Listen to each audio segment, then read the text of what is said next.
it's time to cook with Susan Beck. Today we are going to make a grilled pizza. I've been experimenting with this a little bit because I always hear that you can grill a pizza, and I decided to test out if I could use my favorite pizza dough, which I have already made up, and I will post the link below to this video and recipe for homemade pizza dough. And you can learn how to make it there, but it's just 2.5 cups of flour, 2¼ teaspoons of instant yeast, 1½ cups of warm water, and a teaspoon each of salt and sugar.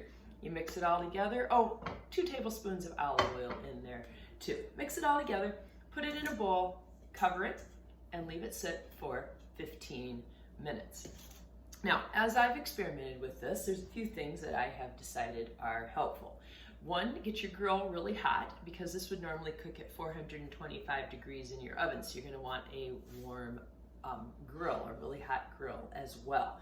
The other thing is to get all of your toppings ready to go, so that when you're working at the grill, you're not running in and out, getting things to put on it, or still chopping up your onions or peppers or something. So I have some onions, mushrooms, Italian seasoning, some homemade pizza sauce that I made last summer, and I also have some garlic scapes. I will also post the link for my garlic scapes and how to use them and cut them and so forth, so that you can see more about that. But these grow like in June off of your garlic bulbs, and you can use these just like you would use garlic prior to the bulbs being ready to harvest. So I'm just going to snip up a few of these and have this all ready.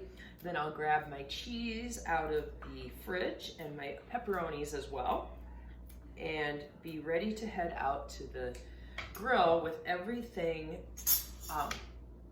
for toppings all just set to go. Okay, next thing we're gonna do before we go to the grill though is to get our pizza crust ready.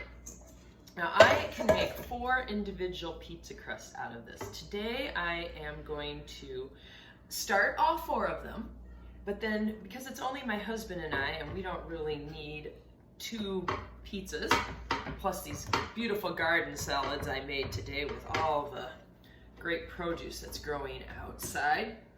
But I am going to go ahead and grill one side of this and flip it. And at that point, I will just save them, and we'll have these again tomorrow. All right, so I'm gonna make all 4 pizza crust. I found that doing this as individual pizza crust was helpful because they're easier to flip over than if I have one great big one. And I did find that I liked to flip them. That was kind of a discovery as I did it, trying to get both sides finished up. So I have 4 nice individual pizza crusts. I just like them on my pizza stone because that's like a well-oiled surface and it lifts off well. Okay, when I put these on the grill, I am going to be putting some olive oil on each side. I'm going to do one side at a time. So before we go out, we can go ahead and grease this first side. This is the side that is going to go down on the grill. This will keep the crust from sticking to our grill burners. Okay, one more to grease here. All right, I'm gonna put a little more olive oil in there because I will be greasing the other side as well a little bit. Okay, so off to the grill we go. It's a beautiful summer night and perfect for grilling. So here are those pizza crusts. I've got all my toppings laid out right outside, ready by the grill, keeping the cheese a little farther away from the grill just so it doesn't melt on this hot, hot grill. So we're going to take our wire brush and just make sure that the grill is nice and clean. All right, we're ready on the smoking hot grill to place our pizza crust. So I'm just gonna pick each one of them up and toss them on there. So try this with any pizza crust dough that you like. And we're just gonna let those cook like halfway through on that side, and then we're going to take a tongs and flip them over. those have been on a couple minutes. I'm just going to get some olive oil brushed on the tops of all of these so that when I flip them over, they're a little bit greasy too, so they don't stick to our grill grates. All right, we're probably getting fairly close to time to flip them. I'm just going to close the lid for just a second.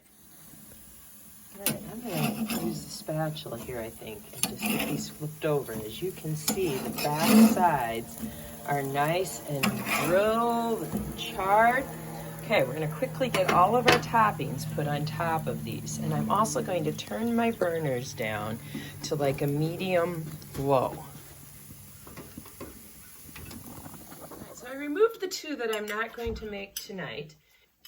And onto the grill, I am putting my pizza sauce, some of those garlic scapes. I always like a shake of Italian spices. You can use some fresh herbs too. And some onions, as well as mushrooms, my favorite. And the pepperoni.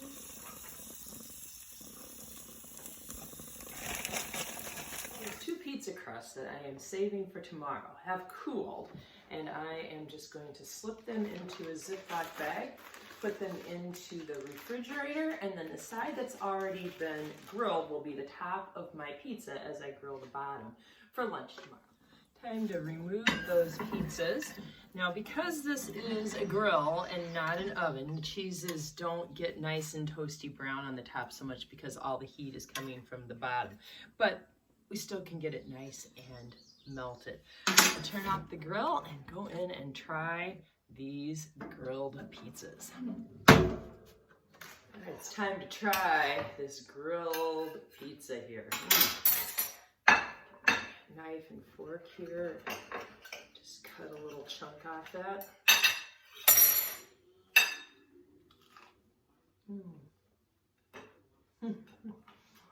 I'm losing all my toppings, but I love the crunchiness of the crust. It's just a nice thin crust pizza, and there's just that smokiness to that crust, like a fire brick oven kind of pizza that you might order out. And it's just so tasty. And my favorite part about this is I didn't have to heat up my oven on this, 85-degree summer day, and I can still have pizza. Once again, the link for my pizza dough recipe will be down below, and you can check that out or try this with your favorite homemade pizza crust.